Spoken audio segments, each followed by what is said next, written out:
from ABC News. I'm Richard Cantu.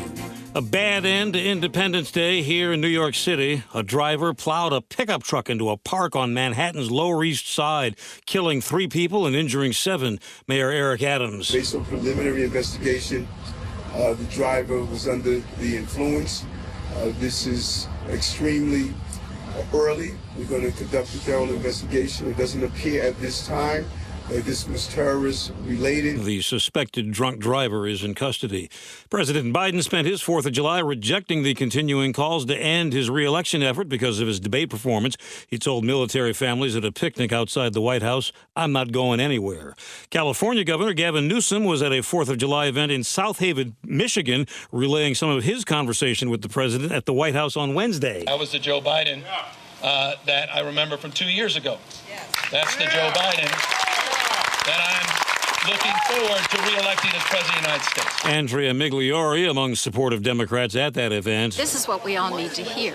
We need to hear, how is Joe Biden really doing? And is he really okay? And it sounds like this is who he is. It sounds like he just needed to reset. In an Independence Day address on his social media, former President Trump mocked Vice President Harris and called Mr. Biden highly incapable.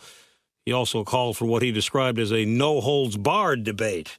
It's the first Friday of the month. The government to report on unemployment in June. The Labor Department is expected to announce a gain of 190,000 jobs last month. That would be down considerably from the 272,000 jobs added in May. It'd be a sign that the economy is starting to cool, but the number is still historically strong. Unemployment's expected to hold steady at 4%. ABC's Daria Albinger. You're listening to ABC News.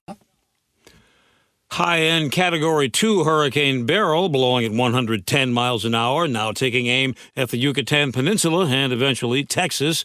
Beryl's worst appears to be behind it on Jamaica. The airport in Montego Bay was able to reopen last night, but people hoping to leave the island found no employees at the ticket counter. Now, Texas is preparing, handing out sandbags in Corpus Christi for potential impacts from Beryl as early as Sunday night. ABC's Andrea Fajii.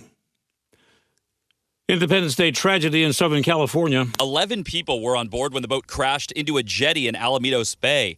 Crews had to rescue some people from the water. Boat owner Scott Rose says he's unsure why the boat crashed. He says he's never come close to the jetty line. Daytime's easy, but nighttime, that's why you have chart plotters and stuff. You just look at that stuff and it kind of tells you where you are in relation to the rocks. 3 of the people injured were taken to a hospital in critical condition. Blake Trolley, ABC News Long Beach. It's ghastly hot in a lot of the American West. People have died, and the heat could soon break records. Next week, there's a chance Death Valley will hit, get this, 130 degrees. If it gets to 130 degrees, that'll be the hottest temperature ever reliably measured on Earth. Las Vegas could also break a record. Anything above 117 degrees would blow the all-time record out of the water, and Las Vegas is forecast to be 119 degrees for much of the week next week. ABC's Alex Stone. Richard Cantu, ABC. To everyone making time for life's best moments, let our team member Sandy share how Culver's is serving up celebration by the scoop. From birthdays to any old day, our rich and creamy fresh frozen custard makes every day a little bit sweeter.